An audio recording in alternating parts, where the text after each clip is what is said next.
kami harap warga negara Indonesia selalu melakukan lapor diri itu antara lain ya dalam situasi seperti sekarang ini.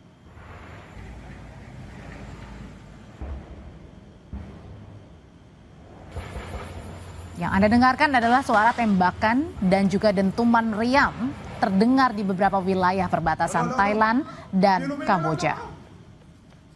Sejumlah warga di wilayah Provinsi Surin, Thailand ini berlarian menyelamatkan diri ke bunker. Pemerintah Thailand menyebut ada lebih dari 50.000 warga di perbatasan diungsikan.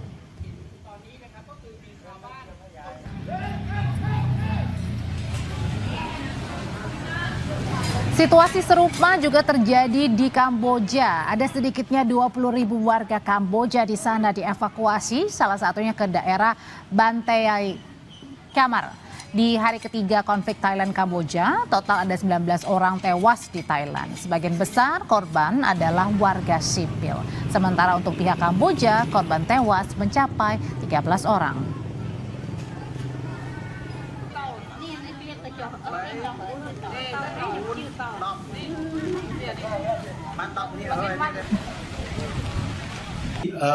Dapat saya sampaikan bahwa pemerintah Indonesia terus mengikuti ya secara seksama perkembangan dinamika yang saat ini terjadi di perbatasan Thailand dengan Kamboja, dan tentu kita juga terus membuka komunikasi dengan kedua pihak di berbagai level, di berbagai tingkatan untuk dapat mendapatkan gambaran menyeluruh mengenai pandangan masing-masing terhadap situasi saat ini, karena tentu masing-masing negara memiliki versinya sendiri, dan tentu sudah sewajarnya apabila kita juga dapat turut membuka diri untuk mendapatkan informasi lebih lanjut dari kedua negara. Dan dalam hal ini dapat saya sampaikan bahwa Bapak Menteri Luar Negeri beberapa hari yang lalu langsung melakukan kontak dengan Menteri Luar Negeri Malaysia selaku Ketua ASEAN di tahun ini untuk terus mencari langkah-langkah yang bisa dilakukan oleh seluruh negara ASEAN untuk membantu dua negara tetangga kita nih, dua negara anggota ASEAN untuk dapat mencari solusi damai terhadap situasi yang saat ini terjadi. Nah, tapi kalau Pak Roy, sebenarnya untuk di zona perbatasan Thailand dan Kamboja yang sedang berkonflik ini, berapa banyak warga negara kita yang ada di sana,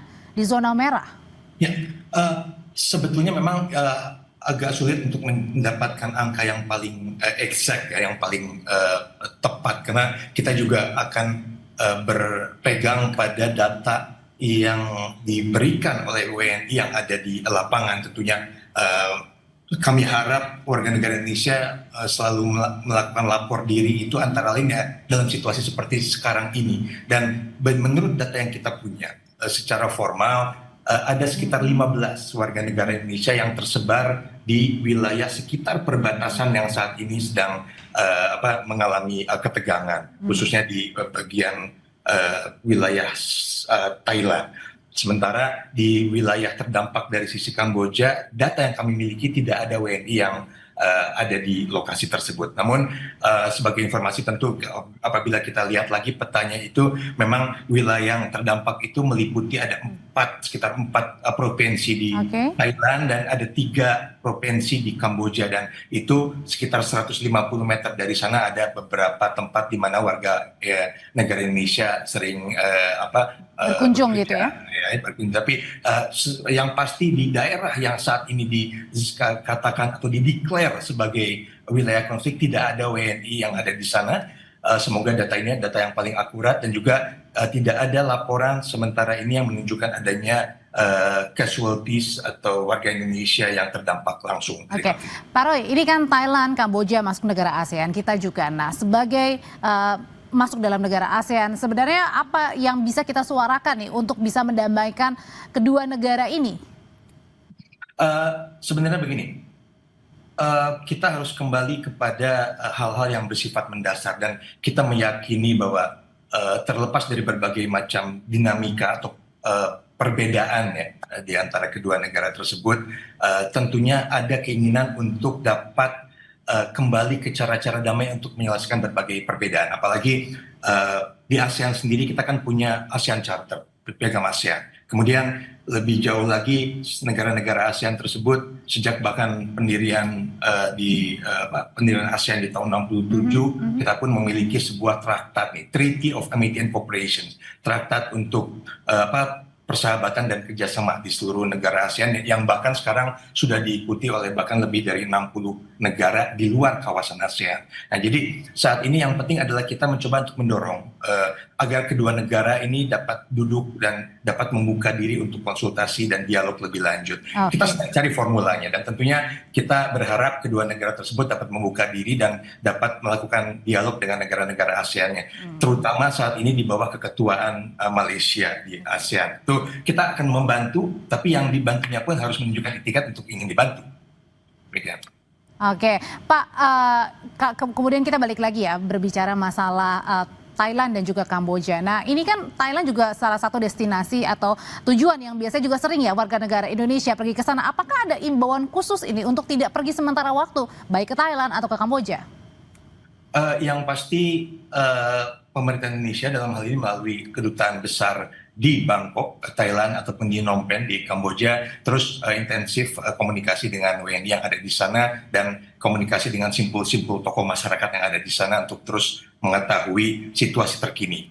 Dan juga melalui kedua KBRI tersebut pemerintah Indonesia sudah mengeluarkan himbauan untuk tetap tenang dan waspada dan juga untuk sebisa mungkin menghindari atau membatasi perjalanan ke wilayah yang terdampak langsung. Saya ulangi, dari atau batasi perjalanan ke wilayah yang terdampak langsung. Artinya tentu di sana ada ruang untuk warga negara Indonesia apabila tetap ingin melakukan perjalanan ke kedua negara tersebut di luar di wilayah-wilayah yang saat ini sedang yang krusial ya. Berarti dan juga tentu yang paling penting terus mengikuti pemberitaan dari sumber-sumber resmi, baik itu dari otoritas setempat ataupun dari informasi dari pemerintah Indonesia. Ya, Pak Roy, ini kan perang Thailand, Kamboja, konflik kepemilikan wilayah ini terjadi cukup lama dan sekarang kemudian memanas kembali. Nah, kemudian apakah juga dalam waktu dekat begitu bersama Malaysia juga akan duduk bersama nih negara-negara ASEAN supaya ini tidak semakin melebar konfliknya? Ya, sebetulnya tanpa disebut ya ini given untuk ASEAN itu.